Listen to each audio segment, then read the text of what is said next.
और मानसून और बाढ़ के हालात पर चर्चा करने के बाद मुख्यमंत्री योगी आदित्यनाथ इस वक्त कुछ कह रहे हैं, आइए सुनते हैं उन्हें। हम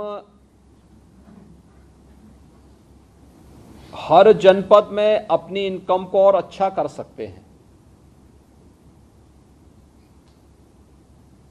डिस्ट्रिक्ट मिनरल फंड के साथ साथ हमें इस बात को भी देखना चाहिए कि हम उसको कैसे जिले स्तर पर आपदा प्रबंधन के कार्यक्रम को एक ठोस योजना बना करके पूरे जनपद को न केवल बाढ़ बल्कि किसी भी प्रकार की अन्य आपदा से पूरी तरह बचाव करने की स्थिति में जनपद स्तर स्वयं जिला अपने स्तर पर स्वावलंबी कैसे बने, इस दिशा में हमारा पूरा फोकस होना चाहिए। और इसलिए हर जनपद में नियमित रूप से इसकी बैठक जिलाधिकारी और पुलिस अधीक्षक, एसडीएमए है या एनडीएमए है, इन सब के साथ मिलकर के पीएसी होगी, पीएसी की फ्लड यूनिट होगी, उनके कमांडर के साथ मिलकर के इन कार्यक्रमों को आगे बढ़ाने, कमांडेंट के साथ मिलकर के इन कार्यक्रमों को आगे बढ़ाने की कार्रवाई हमारी होनी चाहिए।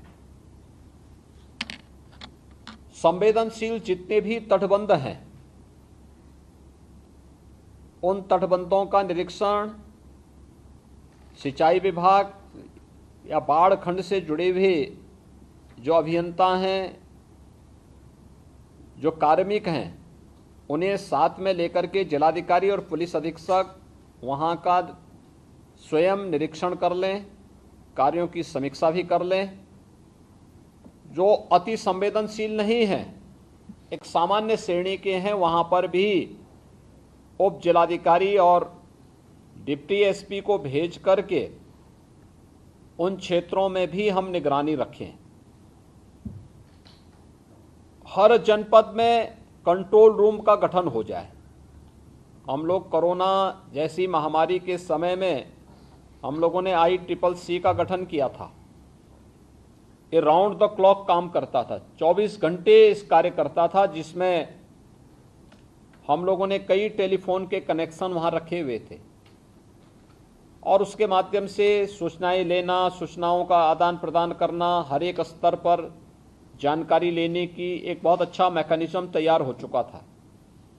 कंट्रोल रूम हर जनपद का होना चाहिए और उसी तर्ज पर हम लोग इस कार्यक्रम को भी आगे बढ़ाने का कार्य करें। आप इस उसमें न रहें कि हमारे यहाँ बाढ़ नहीं आई है।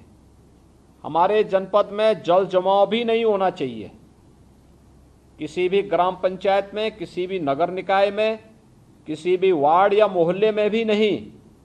और हर एक स्तर पर इसकी जवाबदेही हम सुनिश्चित करवाएं। नाला नालियों की सफाई, ड्रेन आदि की सफाई, उन्हें डिसिल्ट करना, जो सिल्ट निकला है उसका निस्तारण कर देना, ये सभी कार्रवाई समय से आगे बढ़ जानी चाहिए। अगर हो गया है तो अच्छी बात है, नहीं हुआ है तो इसको हम हर जनपद में करें। जिले के अंदर जिलाधिकारीगण थोड़ी भी रुचि ले लें, कोई स्थिति नहीं होनी चाहिए जल जमाव की। हर एक स्तर पर उसकी जवाबदेही तय करें और इस बात को सुनिश्चित करें कि हमें जल जमाव से भी मुक्त रखना है और बाढ़ से बचाव के लिए जो भी कार्यक्रम होने हैं, यद्यपि ये कार्य जनवरी फरवरी में शुरू हो जाने चाहिए, जनवरी फरवरी में नहीं हो पाए, अप्रैल से ही शुरू हुए हैं। अप्रैल में ये कार्य प्रारंभ हो चुके हैं और हमारा प्रयास हो कि कल 30 जून है, 30 जून तक ये कार्य पूरे हो जाएं। देखिए, मानसून अक्सर 15 जून तक उत्तर प्रदेश में आ जाता था। आज मानसून की पहली बारिश प्रदेश के अंदर कई जनपदों में हुई है और उम्मीद करते हैं कि जो स्थितियां इसके बाद पैदा होंगी, आप सभी ने अपने स्तर पर जनपद स्तर की आपदा प्रबंधन योजना को बना करके उसको प्रभावी ढंग से लागू करने की अपनी तैयारी भी कर ली होगी। कार्यक्रम कोई भी औपचारिक नहीं होना चाहिए। हर एक विभाग की कार्ययोजना कन्वर्जन के माध्यम से बेहतर समन्वय और उसको प्रभावी ढंग से लागू करने की आदत हमें डालनी पड़ेगी। उत्तर प्रदेश जैसे राज्य ने अपने अल्प संसाधनों के माध्यम से, कन्वर्जन के माध्यम से बड़ी से बड़ी चैलेंज को फेस किया है और उसको बेहतर मॉडल भी उसके प्रस्तुत किए हैं। हमें वही मॉडल इसमें भी प्रस्तुत करना है। 5 वर्षों में जो व्यवस्थित कार्य योजना प्रदेश के अंदर बनी थी, परिणाम है कि 40 जनपदों से, यानी जो 26 जनपद अति संवेदनशील थे और बाकी 16 जो जनपद थे जो संवेदनशीलता की श्रेणी में थे, धीरे धीरे करके उनकी संख्या कम होती गई।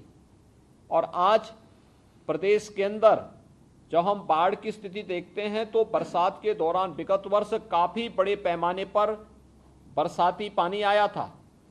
सरयू में आया था, राप्ती में भी आया था, घाघरा में भी आया था, उधर गंडक में भी था, गंगा में था, यमुना में था। लेकिन इन सब को व्यवस्थित कार्य योजना को समय पे लागू करने का परिणाम था कि जनधन की हानि न्यूनतम हुई थी यूपी के अंदर। पहले से ही लागू की गई कार्य योजना की प्रभावी समीक्षा करना, उसका पर्यवेक्षण करना और उसको प्रभावी ढंग से लागू करने के लिए जो कार्यक्रम प्रदेश के अंदर लागू हुए थे, आज उसके परिणाम हम सबके सामने दिखाई देते हैं। हमने नदियों को चैनलाइज करने के लिए ड्रेजिंग की, लेकिन ड्रेजिंग का कार्य तब तक पूरा नहीं होता जब तक कि हम जो सिल्ट वहां से निकले उसको सही ढंग से ऑप्शन करके उसको वहां से निस्तारित नहीं कर दें। और मुझे लगता है कि ये तो हमारे लिए प्रकृति प्रदत्त एक ऐसा उपहार है कि जिसका आप उपयोग कर लेंगे तो आपके यहां इल्लीगल माइनिंग की बहुत बड़ी समस्या का समाधान हो जाता है। लेकिन जनपद स्तर को रुचि लेनी पड़ेगी, जिलाधिकारियों को माइनिंग विभाग के साथ मिलकर के इसके बारे में रुचि लेनी पड़ेगी, समय पे इस कार्य योजना को आगे बढ़ाना पड़ेगा। अगर सिर्फ वहीं पड़ी रहेगी फिर वह नदी के ही उसमें चला जाएगा और उसी के पेट में जाएगा तो फिर नदी फैलेगी और जब फैलेगी तो उसके बाद समस्या खड़ी होनी है। बाढ़ तभी पैदा होता है, बाढ़ की समस्या तभी खड़ी होती है जब ये हम व्यवस्थित रूप से जो चैनलाइज के कार्यक्रम को हम सही ढंग से उसको लागू करने में जहां भी विफल है वहां पे इस प्रकार की स्थिति पैदा हो रही है।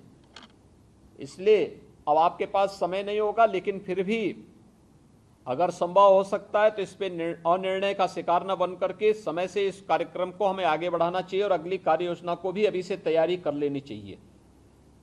उन संभावित क्षेत्रों को पहले से चिन्हित कर लेना चाहिए कि जहां पे हमें नदी को चैनलाइज करना हो, जो तटबंध के नजदीक हो, गांवों के नजदीक हो, वहां पर नदी का अपना एक निश्चित कैचमेंट एरिया होता है। लेकिन कैचमेंट एरिया पर जब भी अतिक्रमण होता है तो नदी वहां से दूर भागती है और जब नदी दूर भागती है तो उसके बाद फिर नई आबादी उसकी चपेट में आती है।